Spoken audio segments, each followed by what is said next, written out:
Olá pessoal, vamos à nossa segunda aula.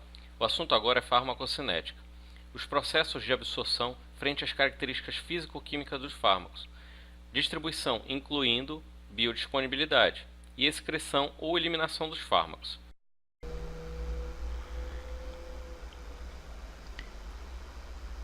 A farmacocinética é a parte da farmacologia que estuda o trânsito dos fármacos no organismo. É didaticamente dividida em absorção, distribuição e excreção ou eliminação. O fármaco percorre esse caminho da absorção, distribuição e excreção, exceto, claro, os injetáveis, que não têm absorção e seguem diretamente para a distribuição. Muitos autores incluem mais uma etapa, a biodisponibilidade, mas aqui ela é considerada como parte da distribuição. O objetivo inicial da administração farmacológica é a chegada do fármaco ao local de ação na concentração adequada. Depois da administração do fármaco, este se depara com diversas barreiras. No intestino, nos vasos sanguíneos, no rim, além da barreira hematoencefálica. A capacidade dele de atravessá-las vai depender de alguns fatores. Lipossolubilidade, que é medida pela partição óleo e água. Moléculas lipofílicas têm a capacidade de atravessar as barreiras com mais facilidade. Moléculas muito grandes, muito volumosas, não são absorvíveis. E não vamos confundir tamanho com peso molecular. Aqui a gente está falando de tamanho molecular. Estado de ionização. A polaridade irá dificultar ou impedir a passagem de substâncias através da membrana. Então basta que o fármaco tenha grupos funcionais que se ionizam. E de que forma os fármacos atravessam essas barreiras? A difusão através da membrana pode ser de forma passiva, seguindo seu gradiente de concentração. Através de canais, ocorrem com moléculas pequenas e não importantes para fármacos. Ou através de proteínas carreadoras. Então ocorre com fármacos que são análogos a mediadores endógenos. Por exemplo, a levodopa é absorvida por um sistema que transporta o aminoácido fenilalanina. Já há fármacos que sofrem extrusão das bactérias por mecanismo de resistência que elas têm. Os túbulos renais também secretam fármacos através desse processo. E por que essas barreiras impõem dificuldade a estruturas iônicas grandes, enfim? Se a gente observar a estrutura interna da membrana, a gente vai verificar, devido aos ácidos graxos, forte hidrofobicidade. Então, substâncias polares de grande volume, como a streptomicina ou nistatina, haverá uma absorção insignificante, praticamente nula. Já o óleo mineral, que é extremamente apolar, lipofílico, enfim, mas também tem um volume grande, não atravessa a membrana porque, no caso dele, além da membrana plasmáticas que tem os enterócitos, existe uma lâmina de água que reverte essas células. Então, substâncias extremamente lipofílicas já não conseguem atravessar a membrana.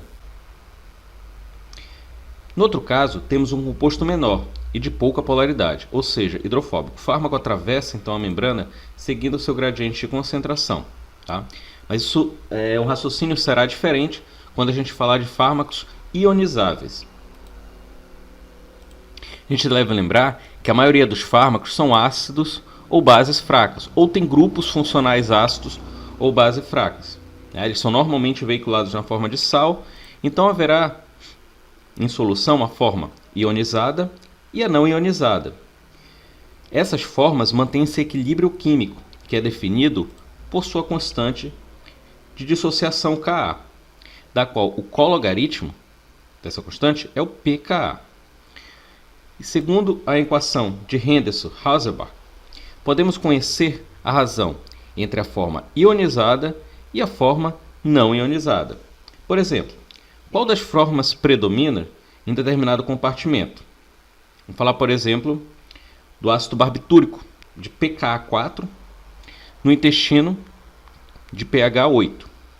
Então, se a gente substituir aqui os valores, pKa e pH do compartimento, manda o 8 para o outro lado, 4 menos 8 menos 4, que é igual a log da forma não ionizada sobre a forma ionizada. Se a gente resolver o log, a gente vai ter 10 elevado a menos 4. Tá? Existe 1 aqui no denominador, para facilitar o raciocínio. Eu vou também inverter para que fique 10 a quarta, tá? Então trocou o sinal, ficou positivo. Mas aqui do outro lado também tem que inverter. Então eu consigo agora visualizar que para cada uma da forma não ionizada, nós temos 10 a 4 da forma ionizada, ou seja, 10.000. Então, para cada uma molécula da forma não ionizada, eu tenho 10.000 da forma ionizada. Então, aqui eu já vi que tem uma proporção bem grande dela. Nessa segunda situação, a nimesulida. Nimesulida com pKa 7, no estômago com pH 1. 7 menos 1, 6. Se a gente resolver o log, eu vou ter 10 a sexta é igual a forma não ionizada sobre a forma ionizada. A gente tem 1 aqui embaixo. Então, para facilitar o raciocínio, para cada forma ionizada, eu tenho 1 milhão ou 10 a sexta da não ionizada. Tá? Então, nesse compartimento, a nimesulida, ela predominantemente está sobre a forma não ionizada, que inclusive ela é bem absorvida. Então, para a gente entender melhor a influência do pH na movimentação dos fármacos que são ionizáveis. Tá?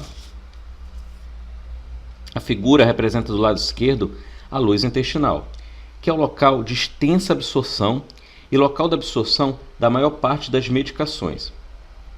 Então, fármacos básicos como o propranolol e a cloroquina tornam-se não iônicos no meio alcalino do intestino delgado.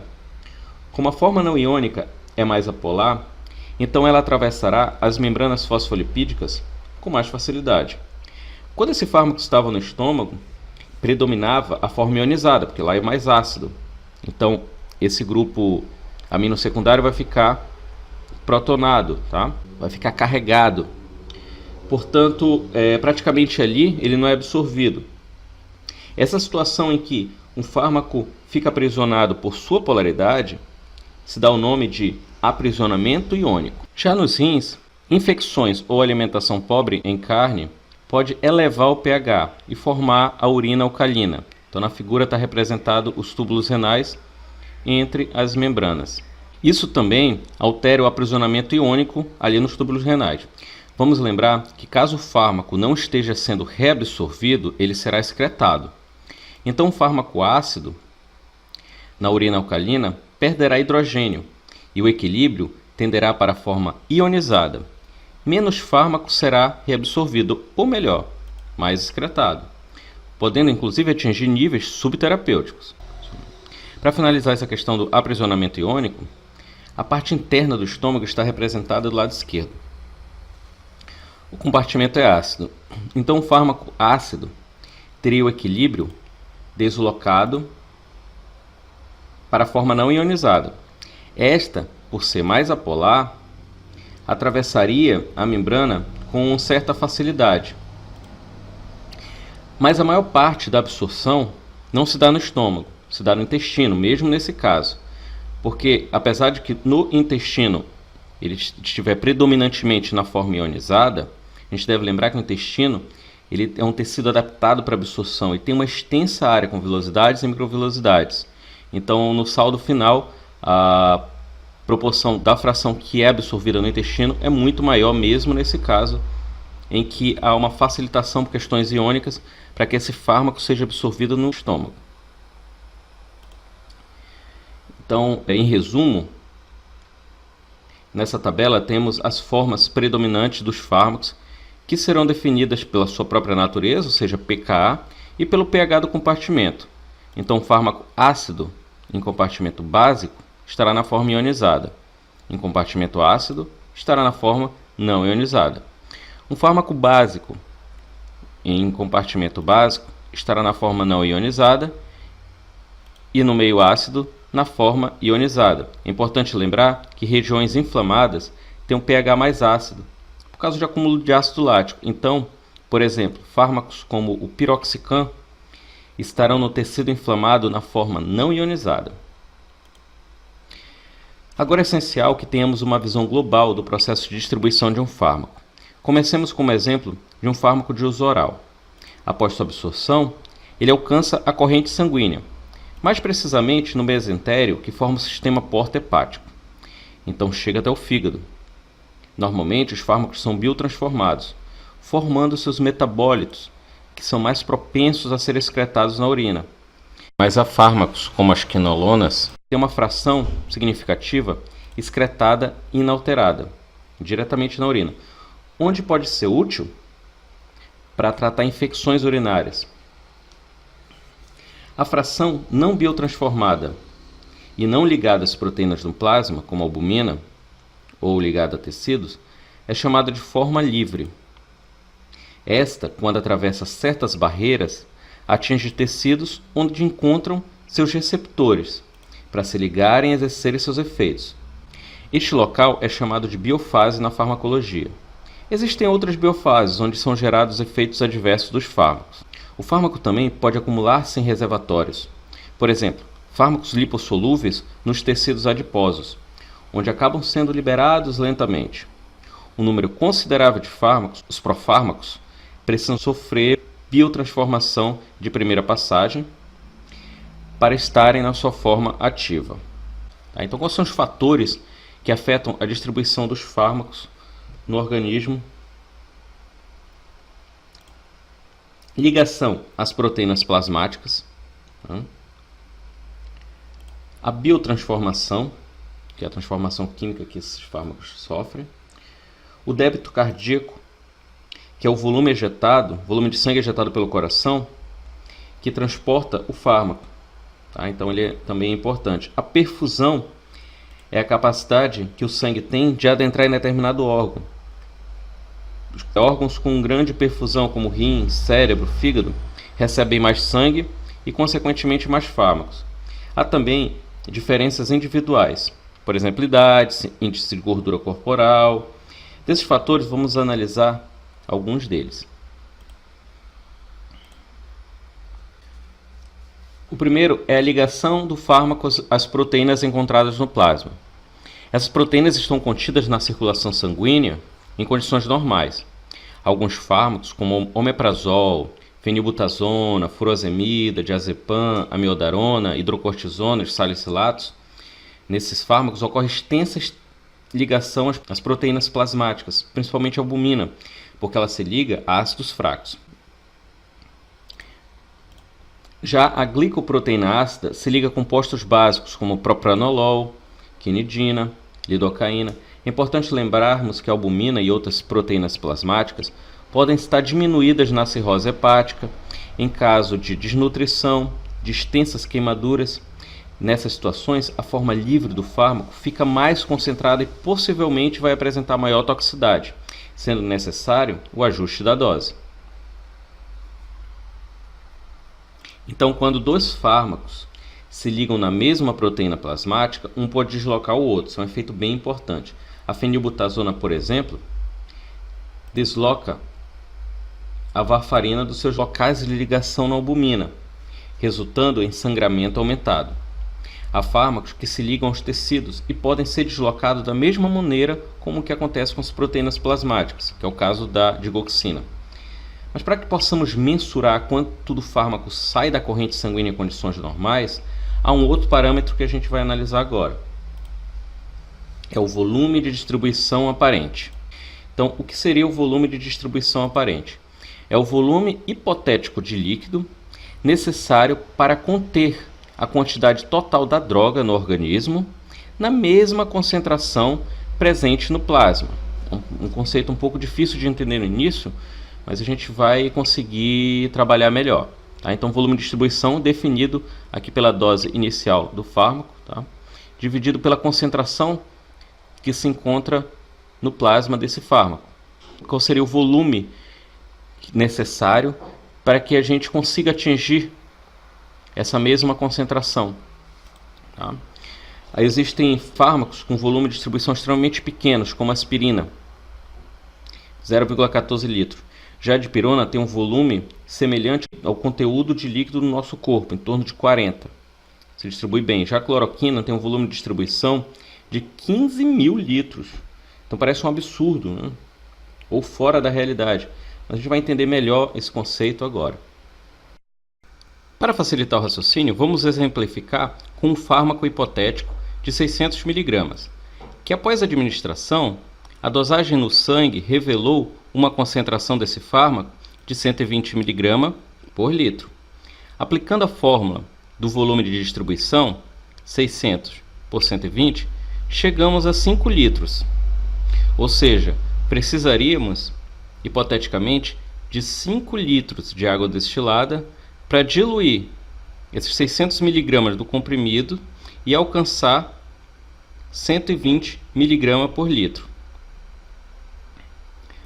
Agora, se utilizarmos um segundo fármaco, mas com a mesma quantidade, 600 mg, após a dosagem, revelou uma concentração de 12 mg por litro.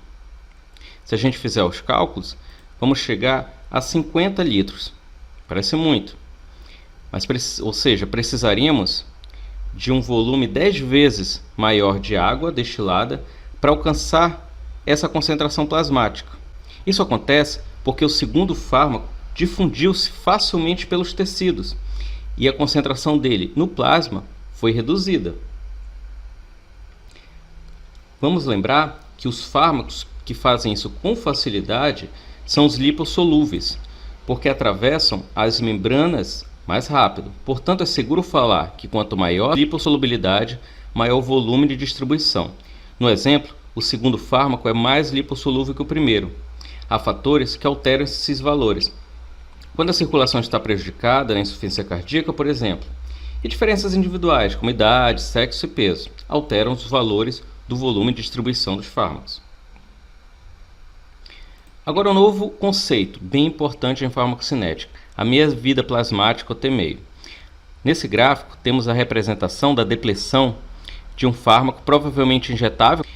Inicialmente apresentava, na hora zero, hora inicial, concentração plasmática em torno de 300 mg por litro. Ela foi se reduzindo, foi havendo a eliminação do fármaco, tá? Até chegar a valores insignificantes em torno de 5 horas. Mas esse fármaco alcançou 50% da sua quantidade inicial em torno de 1 hora, ou seja, caiu do 300 para 150 em 1 hora. Portanto, a meia-vida plasmática desse fármaco é de 1 hora. É bem importante que a gente tenha em mente esse valor de meia-vida. Se eu tivesse 600 mg, ele alcançaria 300 também em 1 hora. Já falamos de administração única. Agora vamos tentar ter uma visão melhor das administrações repetidas, que são muito mais comuns.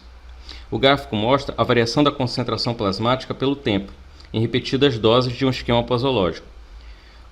Como o tempo necessário para alcançar a metade da concentração inicial é meia-vida, cada vez que se administra uma dose, gera uma quantidade maior, pois se soma a quantidade do fármaco, que ainda não foi eliminada, com a nova dose, exigindo, teoricamente, mais tempo para eliminar a quantidade nova, gerando, então, uma nova meia-vida. Contudo, depois de repetidas doses, a quantidade que é eliminada equilibra-se em equilíbrio dinâmico com a quantidade adquirida. Após 4 a 6 meia-vidas, a variação da concentração deve ficar em uma faixa ótima, capaz de um antibiótico, por exemplo, inibir o crescimento bacteriano sem risco de interrupções. É importante perceber que doses menores podem resultar em níveis subterapêuticos e doses maiores podem gerar concentrações plasmáticas acima da faixa terapêutica, resultando em toxicidade. Agora, voltando aos fatores que alteram a distribuição dos fármacos. Além das proteínas plasmáticas, há fatores individuais, fisiológicos, como a idade, por exemplo, que afeta a distribuição dos fármacos. Os idosos têm menos proteínas plasmáticas, menor massa corporal e menor proporção de água em relação ao peso do corpo, aumentando assim a forma livre do fármaco. Já bebês e crianças têm uma maior proporção de água, porém também menos proteínas plasmáticas do que um adulto. Estados patológicos, como doenças hepáticas, inflamações, reduzem a albumina. Problemas renais reduzem as proteínas plasmáticas como um todo. A insuficiência cardíaca reduz a perfusão sanguínea. Estas situações exigem ajuste da dose do fármaco a fim de evitar a toxicidade. Agora vamos iniciar um assunto bastante exigido, a biotransformação. Os animais, de modo geral, ingerem, através da alimentação, diversas substâncias não nutritivas que podem causar intoxicação, proveniente de plantas, fungos, etc. São chamados xenobióticos. Xenobióticos são substâncias estranhas ao organismo. Os fármacos também são xenobióticos. Então o organismo fará reações químicas com o óbvio objetivo de eliminar essas substâncias através do aumento da polaridade. A biodisponibilidade, então, deve ser levada em consideração durante o planejamento dos fármacos. Alguns, como a lidocaína, têm uma metabolização tão extensa que é quase completamente inativada na primeira passagem. Já os profármacos, como a codeína e a levodopa, estão na forma inativa e são ativados pela biotransformação. A biotransformação hepática ocorre em duas etapas, as reações de fase 1 e fase 2.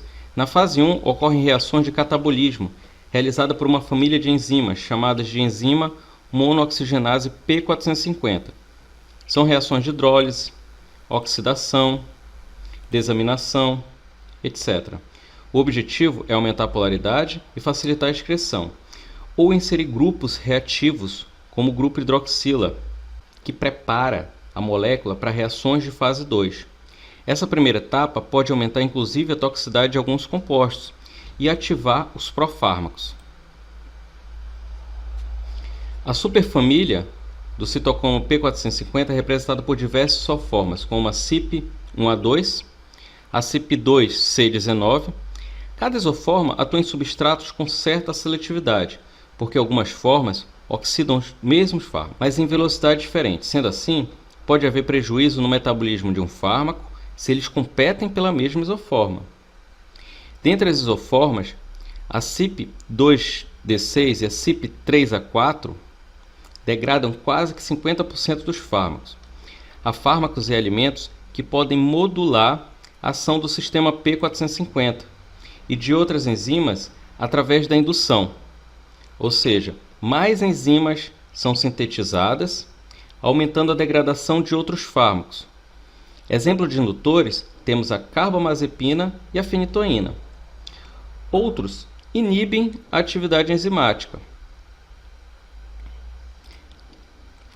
Então, os inibidores ligam-se em um ponto dos citocromos, causam uma alteração conformacional e resultam em diminuição da sua atividade.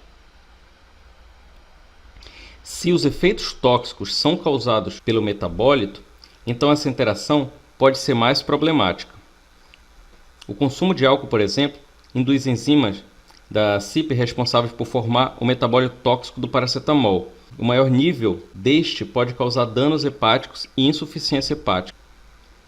Na fase 2, as enzimas conjugadas irão reagir com produtos da fase 1, aproveitando a inserção de grupo funcional, para ligá-los a substratos polares de maior tamanho. Nos rins, esses conjugados são secretados e não são absorvidos, acelerando a eliminação dos fármacos. Para critério de informação, a glutationa representa 60% desses conjugados e o sulfato 33%. Então liga-se a um grupo grande, bem polar, facilmente excretado. As reações de fase 1 também incluem outras rotas além do sistema P450. O etanol, por exemplo, é degradado, além de uma fração dele degradada pelo citocromo P450 e outras rotas, por enzimas citosólicas no hepatócito. Primeiramente, o etanol é oxidado em acetaldeído pela álcool desidrogenase, e este, novamente, oxidado pela aldeído desidrogenase em ácido acético. E assim como ele, o metanol, que possui um carbono a menos que o etanol, é degradado perigosamente pela mesma rota, formando o formaldeído, que causa cegueira e morte. Outro sistema importante é uma enzima mitocondrial, a monoaminoxidase, que tem função de degradar neurotransmissores. Portanto, é um alvo de fármacos quando se planeja o aumento desses neurotransmissores. Outros órgãos estão envolvidos no metabolismo e na excreção de fármacos e xenobióticos. Os rins eliminam a maioria dos metabólitos dos fármacos, e quase 1/3 dos fármacos são eliminados de forma inalterada. O pulmão elimina gases e uma pequena fração, inclusive, do etanol. Pela via biliar, são excretados fármacos de alto peso molecular e os muito polares. O hepatócito contém proteínas carreadoras que secretam ativamente fármacos livres e principalmente os conjugados. O intestino elimina os fármacos secretados na bile e a fração não absorvida de fármacos orais. Outro ponto importante é o ciclo enterohepático. Então, a bile produzida pelo fígado é armazenada na vesícula biliar, é liberada ao intestino, ali na parte do duodeno, e muitos fármacos que são eliminados por essa via, eles podem ser reabsorvidos se eles forem desconjugados, porque normalmente, como foi dito, os fármacos excretados por via biliar estão na forma conjugada. Isso pode causar até algum problema, porque os estrogênios, por exemplo, dos anticoncepcionais, eles são conjugados e excretados na bile, mas por ação da microbiota são liberados e reabsorvidos. E é por isso que o uso de antibióticos de largo espectro pode eliminar a microbiota e reduzir a absorção do estrogênio, no conhecido ciclo enterohepático. Para finalizar a questão da excreção, na figura temos a representação bem simplista do néfron. Um fármaco ligado a proteínas plasmáticas não consegue ser filtrado e permanece no plasma. O fármaco livre tem uma fração, como vocês podem ver, filtrada, representando em torno de 30%. Já uma fração não filtrada, representando aí em torno dos 80%, que seguem para os capilares peritubulares. Esse fármaco na forma livre, ele pode ser reabsorvido, principalmente se ele for apolar e, claro, se ele não tiver conjugado. Os 70% que seguiram para os capilares peritubulares podem ser secretados, tá? Mesmo aqueles que estão ligados com albumina. O sistema é tão eficiente que pode excretar tais fármacos. Então, em resumo, na filtração glomerular, fármacos não ligados são reabsorvidos fármacos não conjugados e apolares, e são secretados os fármacos conjugados. Algumas questões. Número 1, questão de concurso. Quanto aos fatores intervenientes na farmacocinética, pode-se afirmar que: letra A, fármacos hidrossolúveis são absorvidos com maior facilidade ao longo do trato gastrointestinal. Letra B, o pH do meio não interfere na reabsorção e excreção dos fármacos. Letra C, a fração do fármaco ligada a proteínas plasmáticas é responsável pelo efeito terapêutico. Letra D, o efeito de primeira passagem favorece a distribuição e reabsorção do fármaco. Letra E, a biotransformação do fármaco é um processo que favorece sua eliminação. Na primeira questão, a resposta correta é a letra E. A biotransformação do fármaco é um processo que favorece sua eliminação. Isso foi bem dito, tá? Na letra A, o errado é que os fármacos hidrossolúveis são absorvidos com maior facilidade, não é verdade. O pH do meio não interfere na absorção e excreção dos fármacos. Erradíssimo, que a gente viu isso com o aprisionamento iônico. A fração do fármaco ligada a proteínas plasmáticas é responsável pelo efeito terapêutico. Isso também está errado porque se ela está ligada às proteínas plasmáticas, ela não está disponível para fazer o efeito. O efeito de primeira passagem favorece a distribuição e reabsorção do fármaco. Não, o efeito de primeira passagem, pelo contrário, né, dificulta os processos de distribuição e reabsorção. A biotransformação do fármaco é um processo que favorece sua eliminação.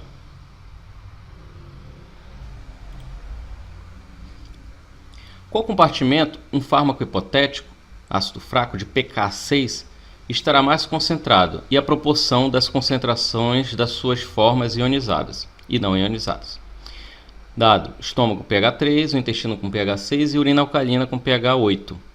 Então peço que vocês procurem usar a fórmula de Henderson-Hasselbalch, substituir os valores, daí vocês conseguem chegar, eu já resolvi então, a resposta certa é letra E, urina alcalina, ionizada 100 vezes sobre a não ionizada. Quanto ao volume de distribuição, qual a afirmativa correta? Letra A, possui um valor fixo para cada fármaco, assim como o pKa. Letra B, os valores considerados menores estão relacionados a fármacos lipossolúveis. Letra C, o volume de distribuição é inversamente proporcional à quantidade do fármaco administrado e diretamente proporcional à concentração plasmática desse fármaco. Letra D, é o volume de fármaco que se distribui pelos compartimentos do corpo. Letra E, é inversamente proporcional à concentração plasmática e diretamente proporcional à quantidade do fármaco administrado. A resposta correta, basta olhar a fórmula. Na fórmula mostra que a concentração, quanto maior a concentração plasmática, menor o volume de distribuição, e quanto maior a quantidade do fármaco, maior o volume de distribuição, basta verificar a fórmula. Quarta questão, qual a afirmação correta quanto à movimentação do fármaco e suas transformações? Os fármacos são biotransformados, a fim de elevarem a lipossolubilidade e serem excretados mais facilmente, é o que diz a letra A. Letra B. A forma conjugada de um fármaco com proteínas plasmáticas é a fração que alcançará os receptores promovendo efeito. Letra C. Um profármaco é um fármaco que, após a biotransformação, obtém-se a forma ativa. Letra D. A biofase é um local de armazenamento do fármaco conforme o seu coeficiente de partição óleo e água. Letra E. Um profármaco é um fármaco que, após a biotransformação, obtém-se a forma inativa. Então, isso aqui está bem fácil, né, pessoal? A letra C é um profármaco, é o fármaco que, após a biotransformação, obtém-se a forma ativa. Quinta questão.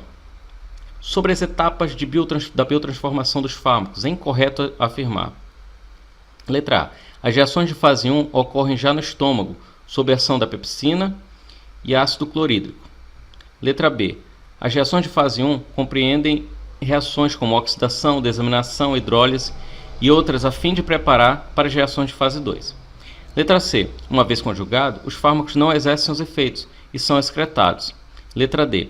O citocromo P450 constitui a família enzimática mais importante na catalisação da biotransformação oxidativa da grande maioria das drogas.